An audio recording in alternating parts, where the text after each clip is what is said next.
Friends, एक job करने वाला इंसान, मंथली 20 से 50,000 रुपए अर्न करने वाला इंसान क्या एक टाइम पर आकर फाइनेंशियली फ्री हो सकता है? क्या वो अपनी जॉब के दम पर कभी खुद को रिच बनता देख सकता है? अब ये एक ऐसा क्वेश्चन है जो काफी लोगों के माइंड में आता है, और मैं आपको बता दूं कि इंडिया में लगभग 70% लोग ऐसे हैं जो पैसा अर्न करने के लिए जॉब ही करते हैं। अब यही क्वेश्चन बहुत टाइम से सुरेश को भी परेशान कर रहा था। हालांकि सुरेश कॉर्पोरेट कंपनी में जॉब करता था, उसकी मंथली सैलरी 30,000 रुपए थी। हालांकि 30,000 रुपए महीने के कुछ ज्यादा बुरे नहीं है, बट प्रॉब्लम यहां पे सुरेश अपनी सैलरी को नहीं बट अपनी जॉब को मानता था, क्योंकि आए दिन वो इंटरनेट पर कुछ ऐसी बातें सुनता रहता था कि जॉब करके कभी कोई रिच नहीं बन सकता, नौकरी तुमको एक ट्रैप में फंसा देगी, बस उसमें घूमते रह जाओगे, जॉब से कभी भी तुम अपनी पसंद की लाइफ नहीं जी पाओगे। इन सब बातों ने सुरेश के माइंड में जॉब को लेकर एक नेगेटिव इमेज क्रिएट कर दी, एंड इसी वजह से वो ना तो सही से अपने वर्क पर फोकस कर पाता और ना ही ज्यादा हैप्पी रह पाता। अब इसी के साथ ही साथ उसका एक कलीग भी था जो उसके साथ में काम करता था, उसका नाम था शुभम। अब शुभम सुरेश को इस हालत में पिछले कई दिनों से नोटिस कर रहा था। एक दिन जब लंच ब्रेक हुआ तो शुभम सुरेश के पास जाकर बैठ गया और उसने कहा कि भाई क्या बात है, मैं तुमको देख रहा हूं, तुम बहुत टाइम से परेशान चल रहे हो, आजकल तेरा ना काम पे ध्यान है ना ही तू ज्यादा खुश नजर आता है, आखिरकार बात क्या है? यार मुझे बता, मैं हो सके तो कुछ मदद करूंगा। अब सुरेश शुभम को बताता है कि यार कुछ टाइम से मेरे मन में एक डाउट चल रहा है और ये डाउट मुझे बहुत अपसेट कर रहा है। शुभम बोलता है बता यार कैसा डाउट? अब सुरेश कहता है कि डाउट ये है कि क्या जॉब करके मैं कभी फाइनेंशियल फ्रीडम पा सकता हूं? क्या जॉब पर रहते हुए मैं अपनी पसंद की लाइफ जी सकता हूं? मैं इंटरनेट पर जब इस बारे में दूसरों की राय देखता हूं तो ओवरऑल वहां मुझे सिर्फ एक ही आंसर मिलता है कि एक जॉब करने वाला इंसान कभी भी फाइनेंशियल फ्रीडम नहीं पा सकता, वो कभी रिच नहीं बन सकता। यह सुनकर शुभम ने सुरेश को बोला कि देखो भाई, ऐसा नहीं है। अगर तुम एक जॉब को लेकर ये सब सोचते हो तो तुमने शायद जॉब की एक ही साइड देखी है। तुम्हें क्या लगता है कि जो लोग बिजनेस करते हैं वो लोग क्या रातों रात रिच बन जाते हैं? अगर तुम एक्चुअल स्टैटिस्टिक्स पर नजर डालो, इवन अपने आसपास के लोगों को भी देखो, तो तुम्हें ऐसे कई लोग मिल जाएंगे जो काफी पैसे वाले हैं और वो भी जॉब ही करते हैं। इनको भी छोड़ो, तुम मेरी ही सैलरी को देख लो, तुम्हारी जितनी सैलरी है, बट मेरे माइंड में कभी ये बात नहीं आई क्योंकि मेरे अंदर फाइनेंशियल डिसिप्लिन है। मुझे यकीन है कि जिस तरह से मैं अपने फाइनेंसेस को मैनेज करता हूं, मैं एक टाइम पर फाइनेंशियल फ्रीडम जरूर अचीव कर लूंगा, वो भी एक जॉब करते हुए। अब यहां पे सुरेश शुभम से पूछता है कि यार शुभम, तुम आखिरकार ऐसा क्या कर रहे हो और ऐसी कौन सी बातें तुम जानते हो, मुझे भी बताओ ताकि मैं भी उनको अपनी लाइफ में अप्लाई कर सकूं। शुभम कहता है कि ठीक है, मैं तुमको बताता हूं, मैं तुमको स्टेप बाय स्टेप समझाता हूं कि सैलरीड पर्सन कैसे अपने फाइनेंसेस को सही से मैनेज कर पाता है। अब देखो, सबसे पहले मैं तुमको पैसा हैंडल करना बताऊंगा, फिर यह बताऊंगा कि तुमको पैसा सेव कैसे करना है, देन मैं बताऊंगा कि पैसा इन्वेस्ट कैसे करना है, और लास्ट में तुमको बताऊंगा कि पैसा ग्रो कैसे करना है। इन सब बातों को नोट कर लेना ताकि तुम भूल न जाओ। सो ध्यान से सुनना, एज अ सैलरीड पर्सन मेरा सबसे पहला रूल यह है कि मैं क्विक रिच जैसी स्कीम से खुद को हमेशा दूर रखता हूं। देखो, मेरे पड़ोस में एक लड़का रहता है, उसका नाम यश है और उसकी उम्र है 24 साल। यश डेटा एंट्री की जॉब करता है, बट वो इंसान ऐसा है कि वो अपने आप से जरा भी हैप्पी नहीं है। तुम जब भी उसको देखोगे वो बहुत ही डिसअपॉइंटेड और परेशान ही दिखेगा। अब यहां पे सवाल ये उठता है कि ऐसा क्यों है, क्यों इतना वो परेशान रहता है? देखो, ऐसा इसलिए है कि वो कमाता तो 20,000 है, बट वो घर पे कुछ नहीं देता है। वो सारे के सारे पैसों को एक एप्लीकेशन में लगाकर कुछ ही घंटों में हार जाता है। अब सवाल ये है कि ये कौन सा एप्लीकेशन है? देखो, ये एप्लीकेशन है जो कभी उसके फ्रेंड ने उसे सजेस्ट करा था एंड उससे कहा था कि भाई देखो, इसमें गेम्स आते हैं जिसमें तुम पैसे लगा सकते हो, एंड अगर तुम गेम के अंदर विनर बने तो यूं यूं यूं तुम्हारे पैसे कई गुना बढ़ सकते हैं। बट उसने यश को यह नहीं बताया कि उसके जीतने की प्रोबेबिलिटी कितनी है। उसके जीतने की प्रोबेबिलिटी लिटरली 100 में से 0.0001% है, और इसी वजह से वो तब से लेकर अब तक यहां पे सिर्फ और सिर्फ पैसे डालकर हार ही रहा है। बट वो छोड़ता क्यों नहीं है, ये भी एक इंपॉर्टेंट सवाल है।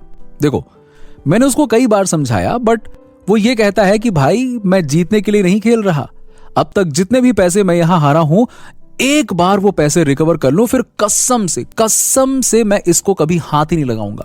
मतलब उसने जल्दी रिच बनने के चक्कर में खुद को बहुत बुरी तरह से फंसा लिया एंड अब वो यहां से चाह कर भी बाहर नहीं निकल पा रहा है।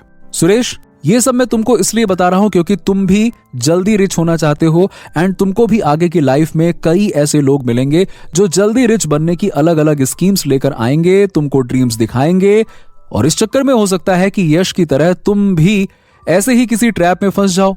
इसलिए सबसे पहली सीख मेरी तुमको यह है कि इन चीजों से जितना हो सके तुम दूरी बनाकर रखना, क्योंकि एक बार अगर तुम्हें इन चीजों का एडिक्शन लग गया तो फिर भले ही तुम्हारी मंथली सैलरी 50,000 ही क्यों ना हो जाए, तुम कभी भी फाइनेंशियली फ्री बन ही नहीं पाओगे।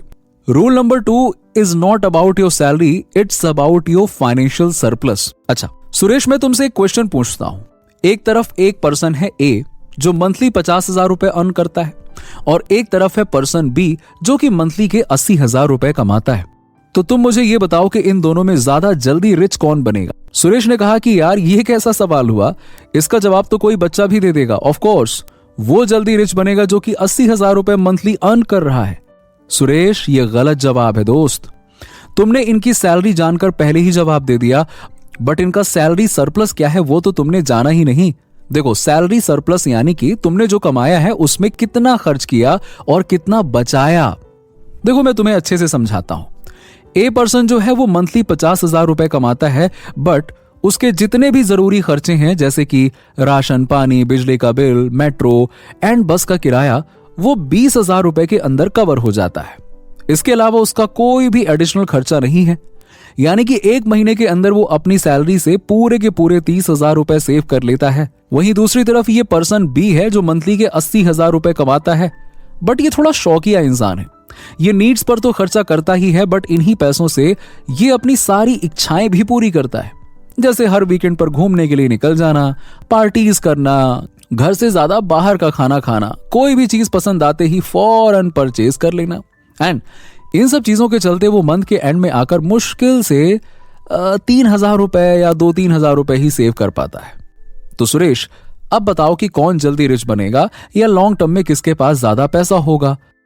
हाँ, ये ए पर्सन के पास होगा। बिल्कुल सही तुमने कहा। देखो, इससे मैं तुमको यह समझाना चाह रहा हूं कि तुम कितना कमाते हो इससे ज्यादा यह मैटर करता है कि तुम कितना सेव कर पाते हो। अभी तुम्हारी मंथली सैलरी 30,000 रुपए है, बट महीने के आखिरी तक पूरी सैलरी तुम यूं ही खत्म कर दे रहे हो, तो तुम फिर ये कैसे सोच सकते हो कि आने वाले टाइम में तुम फाइनेंशियली फ्री होकर अपनी लाइफ मस्त एकदम खुलकर जी पाओगे या पैसों के मामले में अच्छी पोजीशन में रहोगे? तुम नेक्स्ट 5 इयर्स तो छोड़ो, 10 इयर्स भी इसी फियर में जी रहे होगे जिसमें आज हो, क्योंकि इनफ मनी होगी ही नहीं तुम्हारे पास। इसीलिए मेरी दूसरी सीख ये है तुम्हारे लिए कि अपने एक्सपेंसेस को सही से मैनेज करना सीखो। जब हमें पता होता है कि हमारी सैलरी के सिवाय एक एक्स अमाउंट हमारे अकाउंट में और पड़ा है, तो ये सोचकर ही हमारा कॉन्फिडेंस खुद ब खुद बढ़ता है। अब देखो, इससे मैं तुमको ये नहीं कह रहा हूं कि तुम अपने शौक भी पूरे मत करो। मेरी भी सैलरी तुम्हारी जितनी ही है, 30,000 रुपए। शौक भी मैं पूरे करता हूं, बट मेरे शौक पूरे करने का एक लिमिट है। मैं कभी भी अपने शौक पर अपनी सैलरी का 20% से ज्यादा खर्च नहीं करता, और इसी के चलते मैं काट पीट कर महीने के 10 से 12,000 रुपए तो अपने पास बचा ही लेता हूं। एंड ये मैं पिछले 2 साल से कर रहा हूं, यानी कि 2 ईयर्स से। तो तुम भी इस बात को समझो ताकि तुम्हारे अंदर से पैसा ना होने का फियर खत्म हो जाए। तीसरा रूल है never ignore your health insurance. अब यहां पे शुभम सुरेश से पूछता है, अच्छा क्या तुमने अपना और अपने घर में किसी का हेल्थ इंश्योरेंस करा रखा है? तो सुरेश ने बड़ी हैरानी से पूछा, ये सैलरी के बीच में हेल्थ इंश्योरेंस कहां से आ गया? मुझे हेल्थ इंश्योरेंस करवाने की क्या जरूरत है? मैं तो एकदम ठीक हूं और मेरी फैमिली भी बढ़िया है। तुम सैलरी के बारे में बताओ ना यार। तो शुभम ने सुरेश को समझाया, सुरेश मैं कोई अलग बात नहीं कर रहा हूं, ये पॉइंट भी तुम्हारे फाइनेंसेस से ही जुड़ा हुआ है और ये बहुत ही इंपॉर्टेंट पॉइंट तुम्हें जानना चाहिए। देखो, असल में मेरे एक रिलेटिव है जो कुछ टाइम पहले तक बहुत ही अच्छी लाइफ जी रहे थे। अब सुरेश बोलता है कि क्या बात कर रहे हो, बहुत अच्छी लाइफ जी रहे थे कुछ टाइम पहले तक ही, अब क्या हो गया उनको? तो शुभम ने कहा कि अभी 3 महीने पहले उनकी वाइफ को अचानक से हार्ट अटैक आ गया एंड इमीडिएट उनको एक प्राइवेट हॉस्पिटल में एडमिट कराना पड़ा। अब सोचो, अगर कोई तुम्हारा अपना अचानक से इस कंडीशन में आ जाए तो क्या करोगे तुम? ऑब्वियसली उनको ऐसे तो छोड़ोगे नहीं, उन्हें बचाने के लिए तुम पूरा जोर लगा दोगे। तो उनको जितना ज्यादा डॉक्टर खर्च बताएगा वो बिना सोचे समझे बस करते चले जाएंगे। आज उनकी हालत ये हो गई है कि उनकी सेविंग्स तो गई, साथ ही साथ उनके सर पे 6 लाख का लोन हो गया है एंड अब भी उनके मेडिकल एक्सपेंसेस चल ही रहे हैं। अब सोचो अगर उनकी वाइफ का पहले से ही हेल्थ इंश्योरेंस होता तो आराम से वो इंश्योरेंस क्लेम करके अपने मैक्सिमम मेडिकल एक्सपेंसेस को मैनेज कर लेते। देखो सुरेश, मैं तुमको डरा नहीं रहा, बट हादसा कभी बताकर नहीं आता है। ये कभी भी किसी के साथ हो सकता है, बट प्रॉब्लम तो वही है कि हम ऐसी चीजों के लिए रेडी ही नहीं रहते हैं। एंड जब ऐसा कुछ सडनली हमारे साथ में होता है तो हमारी 5 से 10 सालों की यानी कि 5 to 10 ईयर्स की सेविंग्स यूं चुटकियों में खत्म हो जाती है। इनफैक्ट उल्टा लोन भी लेना पड़ जाता है कई बार, और हम एक भारी लोन के चक्कर में फंस जाते हैं। और भारी लोन में डूबने का मतलब है कि आप फाइनेंशियल तौर पर अब तो आप बिल्कुल भी ग्रो नहीं कर सकते। इसीलिए फाइनेंशियल फ्रीडम पाने से पहले इसके बीच में आने वाले बैरियर्स को कंट्रोल करो। मुश्किल से इसमें ईयर के तुम्हारे 12 से 13 हजार रुपए जाएंगे, बट तुम एक बहुत बड़े मेडिकल एक्सपेंस से खुद को सेव कर लोगे। अब अगला रूल है rule number 4, to increase your income increase your skills and education. अब देखो, अगर तुमको अपनी इनकम बढ़ानी है तो एक जैसी सैलरी के थ्रू तो ये पॉसिबल नहीं है। इस पोजीशन पर सैलरी तुम्हारी एक बार बढ़ सकती है, 2 बार बढ़ सकती है, बट वो बार बार तो नहीं बढ़ेगी ना। तो तुमको चाहिए कि एक 9 to 5 जॉब के बाद 5 to 9 के बीच में एक अनदर इनकम सोर्स भी हो जाए, जिससे तुम्हारा रेगुलर बेसिस पे और भी पैसा बनता रहे। अब मेरा ही एग्जांपल ले लो, मैं 9 to 5 जॉब भी करता हूं और मेरे YouTube चैनल के लिए वीडियोस भी बनाता हूं। अगर एक बार मेरा चैनल मोनेटाइज हो गया तो मैं जॉब छोड़ भी दूंगा, तो भी मेरी लाइफ में मेरी मर्जी से जी सकता हूं। सुरेश ने कहा कि शुभम, ये तूने बहुत अच्छा सोर्स बना लिया। सुरेश, अभी मेरी बात खत्म नहीं हुई, मेरी बात जरा ध्यान से सुनो। मेरा अगला और आखिरी रूल है control your emotions if your income rises. देखो, यूट्यूब और जॉब वगैरह सब मिला के मैं महीने का लगभग 50,000 रुपए अर्न कर लेता हूं। चाहूं तो एक एक्सपेंसिव मोबाइल इजीली अफोर्ड कर सकता हूं, ईएमआई पर एक एक्सपेंसिव बाइक निकलवा सकता हूं, कार तक निकलवा सकता हूं, मूवीज देखने के लिए बड़ी बड़ी एलईडी स्क्रीन लगवा सकता हूं घर पर, बट स्टिल मैं इस तरह के एक्स्ट्रा खर्चों को अवॉइड कर सकता हूं, क्योंकि मैं जानता हूं कि ये सारी चीजें कुछ ही टाइम तक हैप्पीनेस देती हैं आपको, फिर ये भी हमारे नॉर्मल रूटीन का ही पार्ट हो जाती हैं। इसीलिए अपने इमोशंस पर जितना हो सके मैं कंट्रोल रखने का ट्राई करता हूं और ज्यादा पैसे सेव करता हूं, ताकि फ्यूचर में इन्हें किसी काम पर लगाकर और ज्यादा पैसे अर्न कर सकूं। सुरेश, यही सजेशन मैं तुमको दूंगा। अगर तुम्हारा प्रमोशन हो गया है, तुम्हारी सैलरी बढ़ गई है, या मेरी तरह तुमने कोई साइड इनकम स्टार्ट कर दिया है और तुमको एक्स्ट्रा इनकम होने लगी है, तो उस एक्स्ट्रा कमाई को देखकर तुम अपने खर्चे मत बढ़ा लेना, क्योंकि अगर तुम ऐसा करोगे तो एक्स्ट्रा पैसों से कभी भी तुम बेनिफिट्स नहीं उठा पाओगे।